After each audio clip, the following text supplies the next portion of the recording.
the design of planned attacks on buildings inside the U.S. and how operatives were directed to carry them out. That is valuable information for those of us who have the responsibility to protect the American people.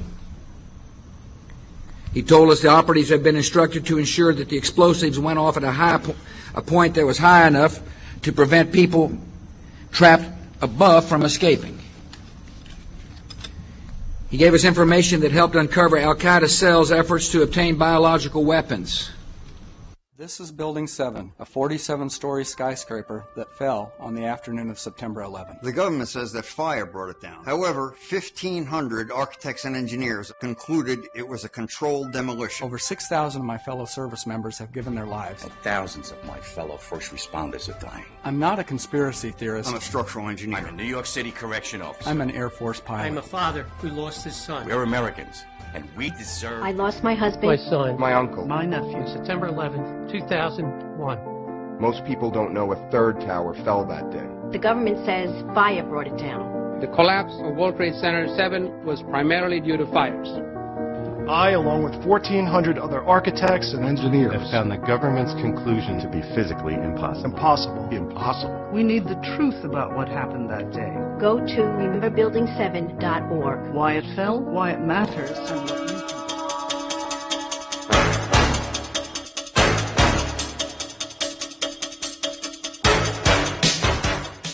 And with no DNA evidence. How could Muhammad Atta's passport survive the fireball explosion that supposedly cremated him, fly out of his pocket, fly out of the incinerated plane, flutter to the ground into 2 feet of debris, and end up in readable condition in the hands of investigators, all within 48 hours? Why did 19 Muslim men even need passports on domestic flights? How were passports found but not the plane's voice recorders? Why did the hijackers need passports they would never use again after their suicide flights? And why were the 19 accused Muslims not under surveillance on 911 if they were so easy to identify? The suitcase of accused ringleader Muhammad Atta was never loaded onto the hijacked plane and conveniently fell right into the hands of investigators.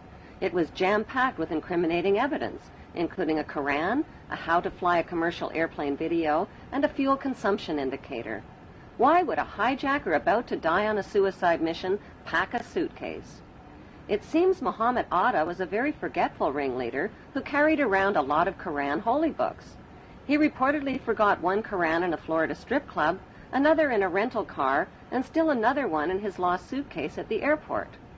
More incriminating evidence of flight manuals written in Arabic were found within hours of the attacks in parked rental cars at the airports. Why didn't the terrorists take a taxi to the airport? Can they be that smart and that stupid at the same time? The conspicuous trail of planted evidence continued 3 weeks after the 911 attacks, when anthrax letters killed 5 people and were clearly worded to throw the blame on Muslims. Death to America, death to Israel, Allah is great. It has since been proven that the anthrax came from a U.S. Army lab and was never mailed by Muslims. Were the 19 Muslims accused of the hijacking set up as patsies and framed? If so, who set them up? Right after the attacks, CNN deceptively and repeatedly showed an airport security video of Muhammad Atta. CNN neglected to tell viewers that the video showed Muhammad Atta boarding a plane at Portland, Maine, not the hijacked plane. There are no airport security videos of any of the 19 accused Muslims boarding any of the hijacked planes. Right after the 911 attacks, CNN reported that the U.S. government had a tape recording of Osama bin Laden telling his mother that something big was about to happen and that she wouldn't be seeing him for a while. CNN later acknowledged that the report was false. Osama bin Laden consistently denied being involved in 911 and claimed the Israeli Zionists were behind the attacks. According to Japanese, Chinese, and Indian news reports, Osama bin Laden was killed in Afghanistan in the fall of 2001 and was buried in an unmarked grave by his own men.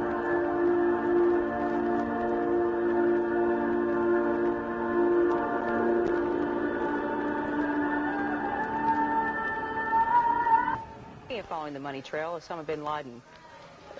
Army sources telling me even via Iraq, via other places overseas, we know where he is. We're on him. It's just a matter of time. Do you agree with that? I believe he's dead. Really? I'm 98% positive that we killed him in December of 2001 during the Tora Bora campaign. I've seen no proof of life since then, regardless of these tapes that are cobbled together. On Halloween 2004, just before the U.S. presidential election, this man, dressed in an Osama bin Laden costume, confessed to the 9/11 attacks, scared American voters, and tricked them into treating George Bush to another 4 years in the White House. Zionist extremists believe that Hebrew Jews are God's chosen race of people with a God-given right to the land of Israel. The Muslim world and millions of Europeans, including Germany's former Minister of Technology, Andreas von Bülow, believe that Zionist extremists staged the 9/11 attacks on America to ignite the war on terrorism. That war has targeted Israel's Muslim enemies and is being fought and paid for with the blood, the lives, and the tax dollars of terrorized American citizens.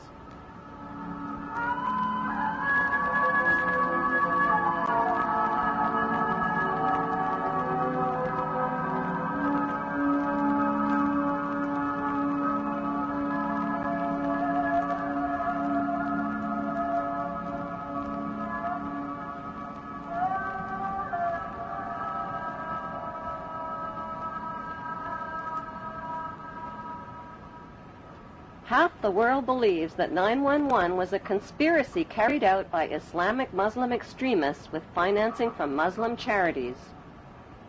The other half believes it was a conspiracy carried out by Jewish Zionists with financing from Jewish charities. Is there any evidence to support that belief? Since 9/11, FBI Director Mueller, BBC News, and ABC have confirmed that 7 of the 19 Muslims whose mugshots were flashed around the world did not die in the 9/11 crashes. They are alive and well and are victims of identity theft. An 8th accused Muslim died 1 year before the 9/11 hijackings even occurred. Who stole their identities, and why isn't the FBI looking for them? If the hijackers really were Muslims, why would they steal the identities of fellow Muslims and implicate them? Wouldn't they be more likely to steal Israeli identities and put the blame on Israelis? If the hijackers were Israelis, wouldn't they be likely to steal the identities of Muslims and put the blame on Muslims? Even though no one has been officially charged or convicted of the 9/11 hijackings, CNN and the 5 Western media monopolies have exclusively sold the American people on a Muslim conspiracy. Unfortunately, the only eyewitnesses capable of positively identifying the hijackers died on board the hijacked planes. Before flight attendant Amy Sweeney was killed on hijacked Flight 11, she picked up an airphone and reported that 4 Middle Eastern-looking men had hijacked the plane. The fact is that Israeli men are Middle Eastern men who just happen to be Middle Eastern-looking. The voice of the hijacker heard from the hijacked plane's voice recorder reveals that the accent of the hijacker matches an Israeli Hebrew accent.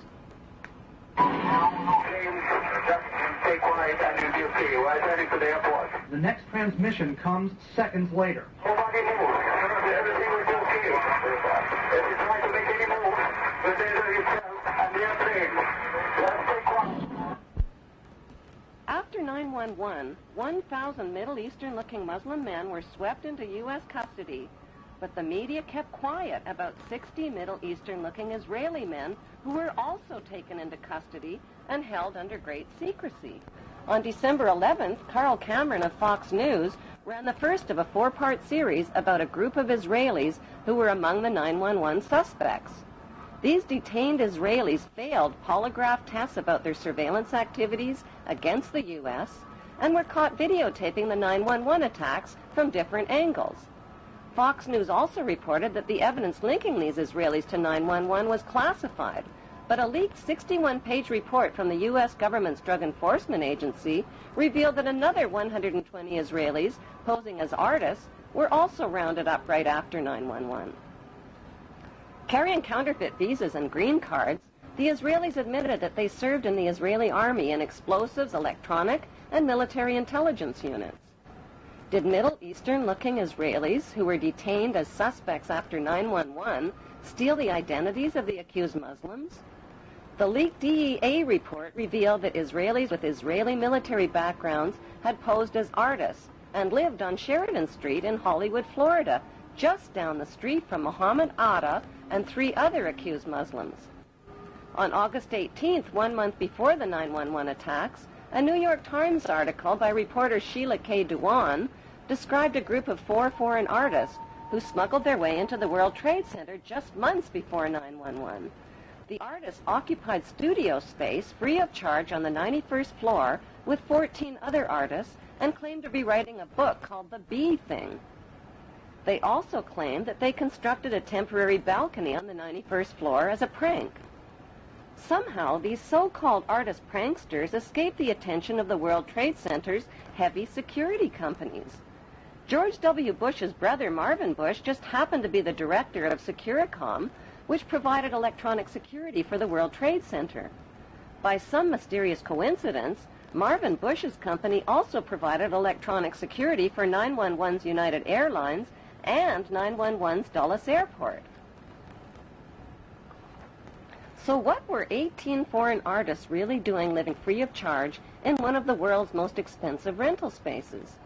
Many top engineering and demolition experts believe that the Twin Towers were rigged with explosives which caused the buildings to implode vertically in a typical controlled demolition.